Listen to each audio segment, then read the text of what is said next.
Hi, everybody. I'm Retta. I'm an astrologer and a transformational life coach. And I use astrology as a tool to help people remember who they are, why they've come here, and their purpose, and then create the meaningful life that they desire. So today, I'm just going to do a bit of a forecast of what's coming up for the 1st of October. And it proves to continue to be a shocking and challenging time to be alive.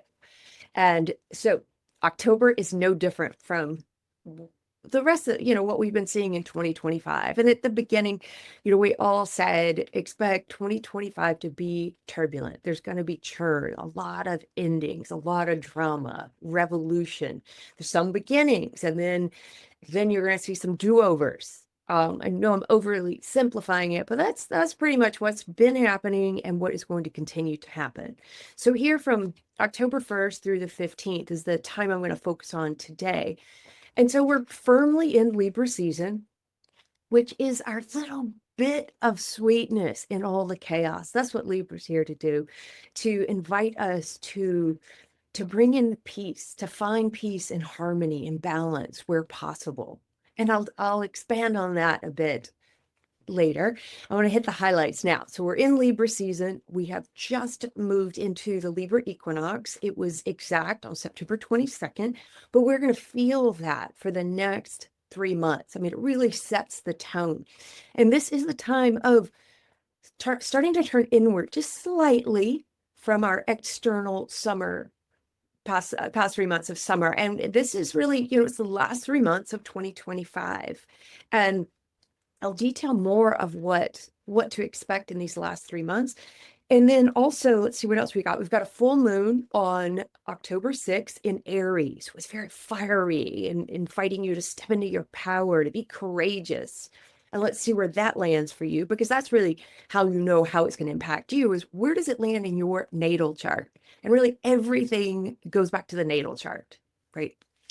But right now we can get a good sense from just speaking in general terms. And then the last thing I have to speak about today is sweet Venus moving into its home sign of Libra on the 13th. And I'll give you some tips and ideas of how to make the most of that sweetness.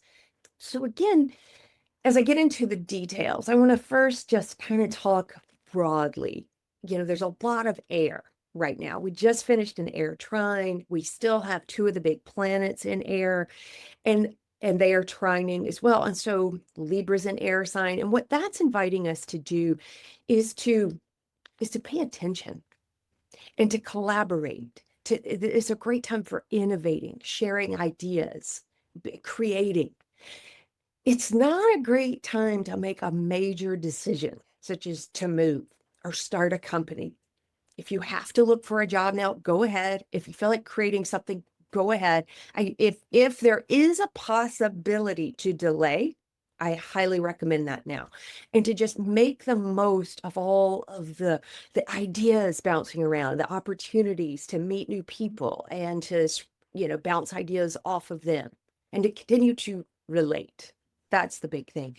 Because what's causing the drag right now is we have 6 planets that are retrograde. 4 are the major outer planets, and that's, Saturn. I was going to say Septune. Saturn, Neptune, Pluto, and Uranus, all going backwards. And that just creates an energetic pull that's inviting us to revise and review and reconsider. And it slows stuff down. It doesn't mean no, it means slow. But I would advise, don't do it unless you have to right now, because also this next 3 months are going to continue just to be erratic. With Uranus is very strong. We're still in eclipse season. We're still feeling it, even though we've had our last eclipse for 2025. We still feel it. So those are some notes to keep in mind. And so first, I want to dive into Libra a little bit. And, I focus really on personal astrology and psychological astrology and how we can use it as a tool to live your most meaningful life. So digging in here a little bit on Libra. If it is your birthday, if you are a Libra, happy birthday. And But we all have Libra somewhere. And so we're all learning the lessons of Libra. And the lessons are how to create true equality, true partnership. And it's something that humans do seem to have a bit of a hard time doing. We do friendship pretty well, but then partnering in business, it's hit or miss. And then that longer term partnering in marriage seems to be something that seems to dissolve about half of the time. So that's something I think we're here on Earth School really trying to learn how to do. And so if you are a Libra and you've been told, oh, you're good at relationships and you're great at partnerships and you're an artist, and if you feel somehow like, oh, but I'm not good at those things, that's okay. Because I don't believe that you are these things. I believe that you are learning these things. You are learning how to relate. So it may be that you end up having lots of relationships because you are here to develop that muscle.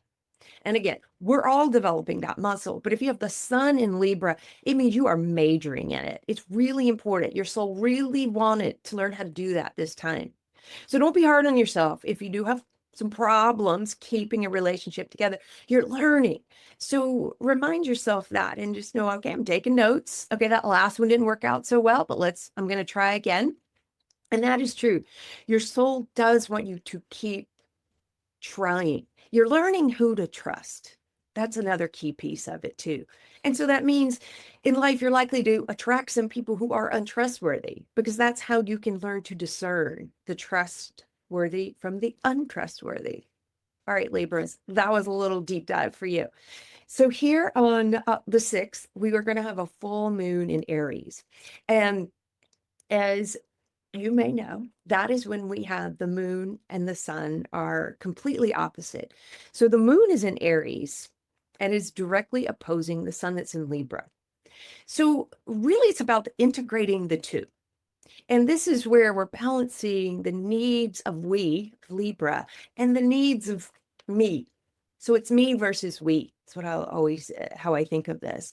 And there are times when you really need to put yourself first. And, that can be, I love the phrase of enlightened selfishness. And so this is a moon that's going to bring that to the surface. It's going to highlight the area of life where you need to start putting yourself forward more, putting yourself first, being courageous, being direct. And later, you can jump ahead to your sign. I'll show you the houses that it's activating for you of where you are to be more boldly assertive and focus on self, and where you need to focus more on balancing the we. And of course, we're looking for the highest integration of the two.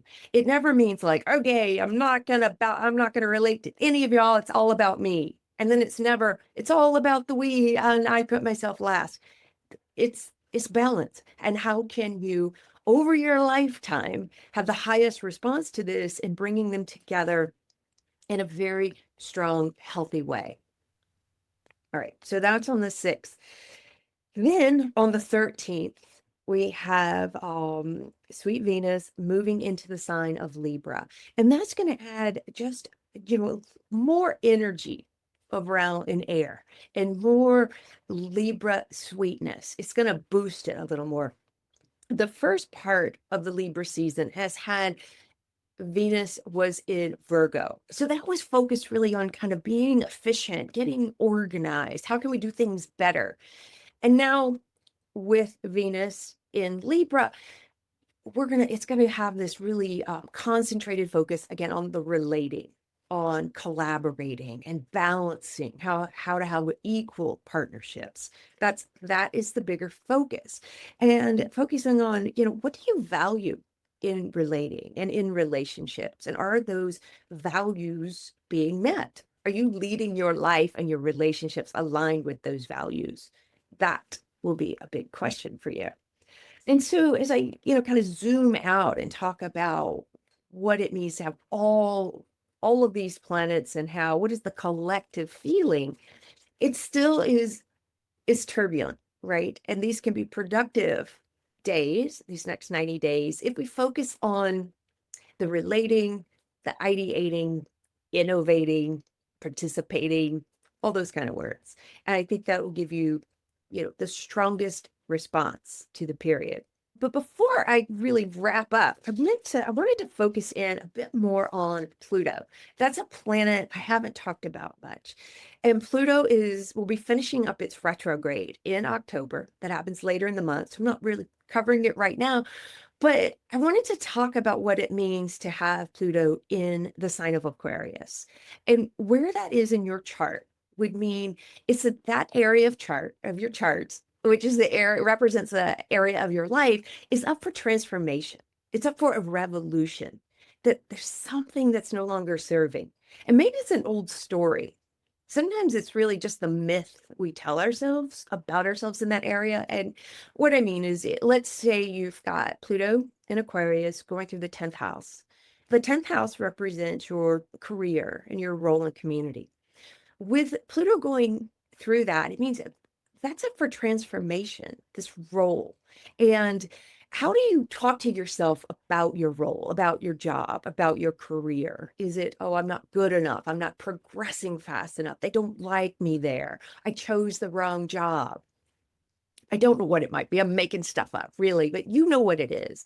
And if you don't know what it is, spend some time journaling about that and reflecting. And how does it feel when you're at work? How does it feel when you're interacting with your colleagues?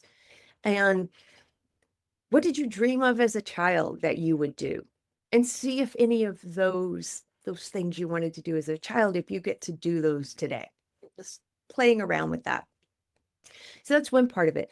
The second thing I wanted to bring up is it has been going backwards, and that's going to end at the end of the month. But for right now, it means that we've been invited to review and reconsider and revise. What is it about the career or your role in the community that you want to revolutionize? And right now might not be the time to act. It is the time to consider and contemplate. When Pluto gets moving forward, we're going to have time to act. And that will be, it does move forward at the end of this month, but I'd say it's not really moving forward in a strong way until November, December. And also, if you follow astrology, you may be hearing about the last time Pluto was in Aquarius was, let me get the date straight, make sure I get this right, 1778 through 1798. And that was indeed a very revolutionary period of time in the Western Hemisphere, specifically speaking. That was the French Revolution, the American Revolution. So we are seeing that up on the world stage as well. And if you're following the news and you're seeing things like, oh, the government of France has collapsed, or they're changing prime ministers, there are issues going on in the United States and in England. And so as that's going on the world stage, that same type of energy is alive in you. And then you have the choice of where to activate this revolution. Is it time to change how you relate to yourself, how you relate to your family, how you are in the world? And the house it's in will really tell you a lot more about that and what planets it's interacting with. And that's best if you're looking at your natal chart. And that's where I think the best astrology is always back at the natal chart. But we'll cover as much of it as we can here in our YouTube one-way conversation. All right, so those are the big things I wanted to talk to you about for the 1st of October. And remember to hang on, that the turbulent times are not over.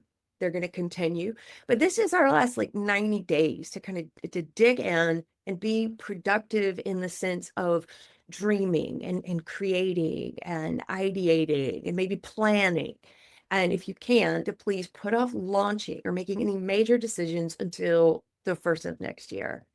All right, as always, the full moon reading will be in, check the timestamp for your full moon reading below, and I'll see you on the 15th.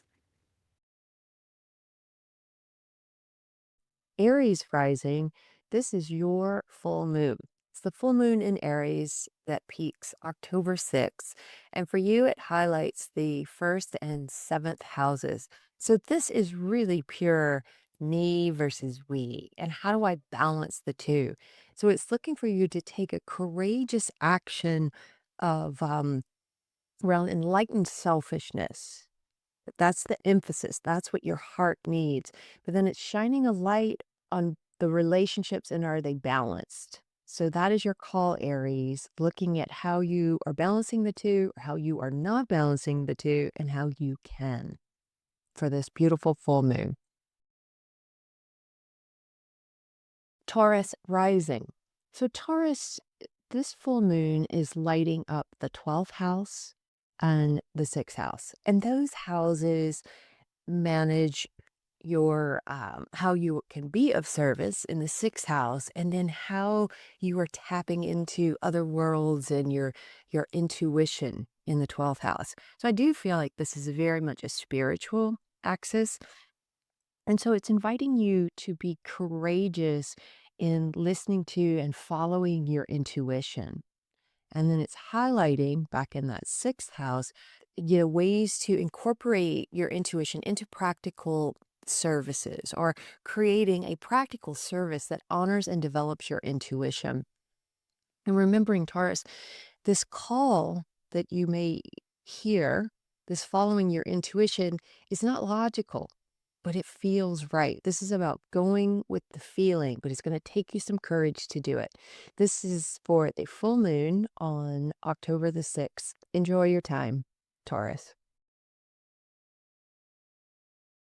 Gemini rising with a full moon on October 6th. The full moon is in Aries, and it's lighting up for you the 11th house and the 5th house. And here you are balancing the needs of the group and the community, and the needs, your own needs for creative expression, and how to integrate those. So there feels, there's going to feel, because it's the moon, feel like you need to take an act of courage in the group, in the community, to maybe let your art and creativity shine through. And, only you are going to know which end of this is out of balance. And so for this full moon, this is an opportunity to set an intention, to take a courageous step to get them back into balance. Cancer rising. The Aries full moon on October 6th is going to highlight for you the 10th and 4th houses. These are the houses that represent how you are in the outer world. That's the 10th. And the 4th house, the inner world. And they're very, very connected. So the moon is in the 10th house. So this is where there's going to feel deep in your soul that you need to take a courageous action out in the world. Maybe it's truly at your job, but to not forget and make sure you're incorporating the needs of home, because that foundation and security of home is what makes it so you can do what you need and desire to do out in the world. Looking for ways to incorporate them at its highest. And again, if you're feeling like, oh, well, I spend a lot of time at home and I'm not out in the world, then that means it's time to like courageously get more out in the world. And only you know which end of this axis is out of balance. And the full moon is an opportunity to set an intention, to take a courageous action and bring these into balance. Leo and Leo rising. Leo, for you, the Aries full moon of October 6th is lighting up your 3rd house and the 9th house. Specifically, the moon is in the 9th house. And these two houses are about, they're really tied to information and knowledge, and the difference in the two. Whereas the 9th house is about your wisdom and philosophy and things that you desire to do that expand your mind and your point of view. And the 3rd house is more about, learning, conversation. It's getting the facts and sharing the facts. So there, with the moon in the 9th, it's like it's the intention is something tapped into your soul. Is there some part of your soul that is ready to learn something more deeply, dive into studies, travel to an exotic place in the world, to expand your horizon? It's time to take a courageous step to expand your horizon. and your point of view. And tying it back to the third house would mean and making sure that you're listening. Are you listening to others' point of view too? Are you being open enough? It's about this openness of listening and learning and then sharing it.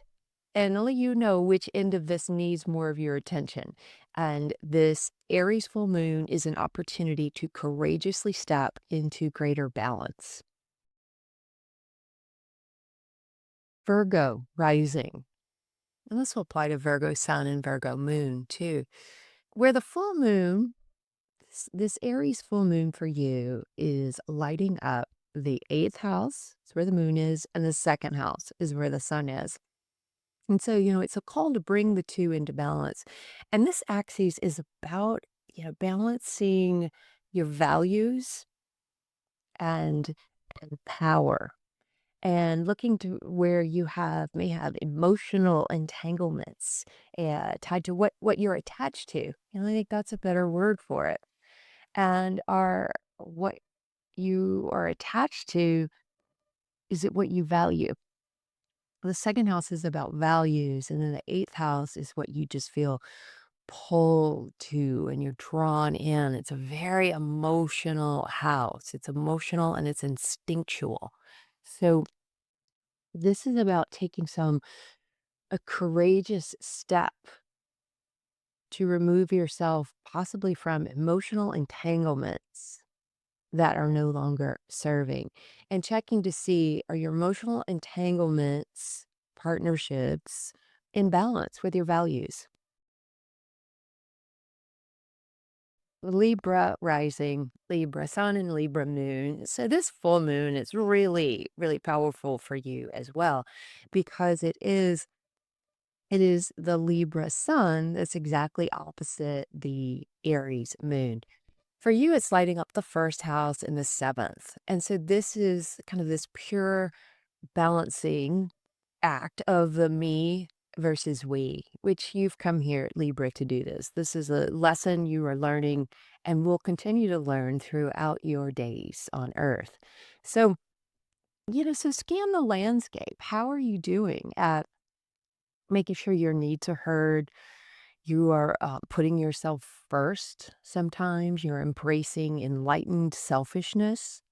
There just are times that your needs need to come first to you. You know, maybe it's not the world, the entire office or the household, but are they rightly prioritized for you? And it's possibly taking a courageous step, having a very courageous, direct conversation with your partners in service of the relationship. Because sometimes you do have to say no. It's a full sentence. And sometimes no is the most loving thing you can say to someone, especially if it's your truth. So enjoy this full moon on October 6th. It's really your full moon just as much as it is the Aries full moon. Scorpio rising and Scorpio sun, Scorpio moon. This Aries full moon on October the 6th is highlighting the 12th and 6th houses. The moon will be in that sixth house, and it's inviting you to dig in and courageously take a step to think, to shift, change, or determine, what do you want to be responsible for? What is on your to-do list? Does it really fit who you are? That's what this is about. And get curious about it and then step into your courage to say, this is not for me. This is no longer on my to-do list. I'm not doing any more shoulds. And then it's highlighting this 12th house, which has to do with tapping into other realms, creativity, spirituality, and your intuition. So this is a call. Are you integrating both? So as you are working really hard and you've got these things you are responsible for, tap into your intuition to give it that double check of like, does this feel right? Should I still be on this committee? Should I still be doing any of the goods? Any should is a red flag. So enjoy the full moon. Sagittarius rising, Sagittarius sun and moon. This could be applicable as well. This Aries full moon on October the 6th is highlighting the houses 5, which is a creativity and joy, and the 11th house of community and groups, and as well as your long-term strategy. So the heart of the matter is in this fifth house where the moon is, and it's inviting you to take a courageous action to play more, to create more, to fight for your right to play, to create, to have pleasure. I know we're probably finding it hard for Sagittarius to need support in this, but something's going on that you do need a little extra support here. And then balancing that with the needs of the community or the needs of your long-term strategy. Do you have a plan? Are you hanging out with people who are going where you're going? Something around that could be highlighted these during this full moon as well. But you set your intention, and whichever end of this you feel like needs more of your attention, then set the intention. All right. Sagittarius, enjoy this full moon on October 6th. Capricorn rising, Capricorn sun, and Capricorn moon. The Aries full moon on October 6th will highlight for you the all important houses of the 4th and the 10th. The moon is in the 4th. So this is where it's inviting you to courageously take an action around home, to be more direct about what you need at home and in your home.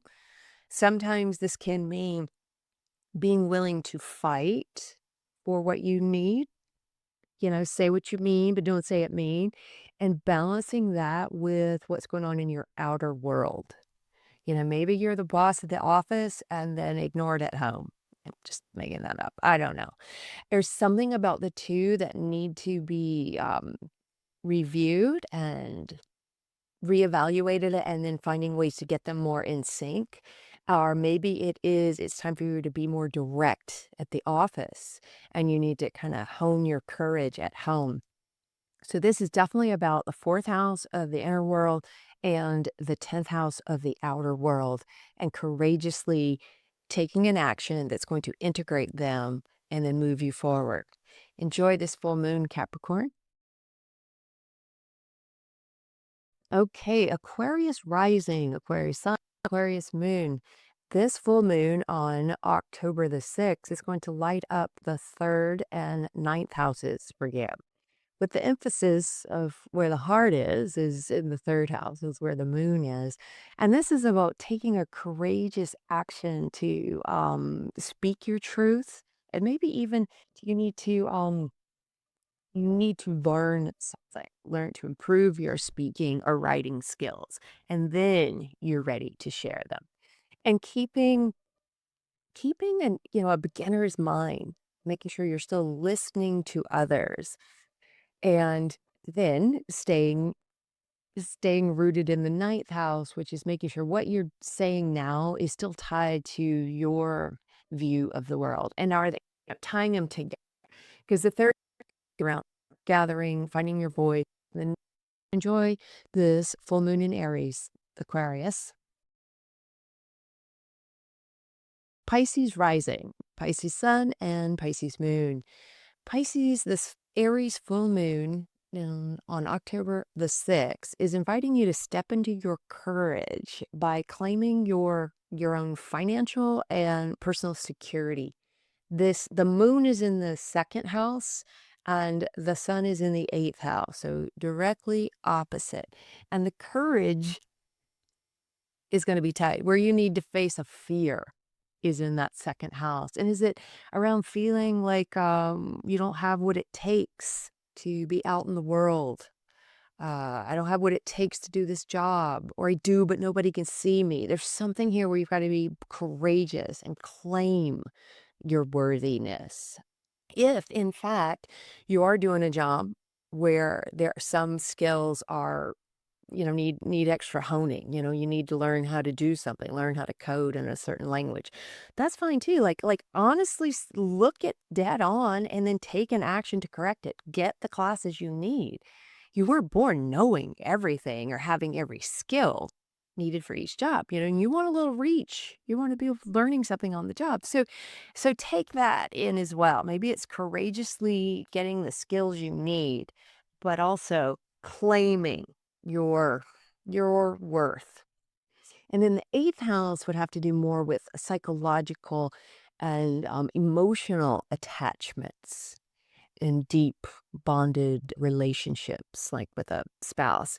So, looking at those or those entanglements and attachments of a deeper nature, are they helping or hurting you?